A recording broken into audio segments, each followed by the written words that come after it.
মায়া জালে বেঁধে আমায় করলে দিশাহারা, দিন ফুরলো সন্ধ্যা এলো দেখা দাও মা তারা। জয় মা তারা। কেমন আছেন সবাই? আশা করি মায়ের আশীর্বাদে সকলে ভালো আছেন। আবার একটা নতুন ব্লগে আপনাদের সকলকে স্বাগত জানাই।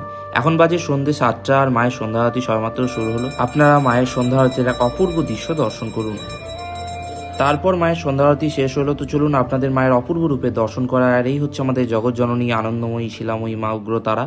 মায়ের ভালোভাবে দর্শন করুন, নিজেদের মনের কামনা বাসনা মায়ের কাছে জানান। মায়ের কাছে প্রার্থনাই করি মা সকলকে ভালো রাখুক, সুখে রাখুক, শান্তিতে রাখুক, সকলের মনস্কামনা পূর্ণ হোক। মাকে আজ অপূর্ব পদ্মফুল দিয়ে সাজানো হয়েছে। আর আজকে বিকেল বেলায় ভাস্কর দা তার বন্ধুদের সাথে মায়ের কাছে পুজো দেওয়ার জন্য এসেছিল। তারা সন্ধ্যেবেলায় একটা শীতল ভোগ মাকে নিবেদন করেছে। সন্ধ্যা আরতি শেষ হওয়ার পর ভোগ নিয়ে গিয়ে মায়ের কাছে নিবেদন করে দোকানে নিয়ে এলাম। এই হচ্ছে তাদের শীতল ভোগের থালা। তারপর মায়ের ভোগ দাদাদের হাতে তুলে দিলাম। দাদারা ভক্তদের মধ্যে সেই ভোগ বিতরণ করে দিলেন।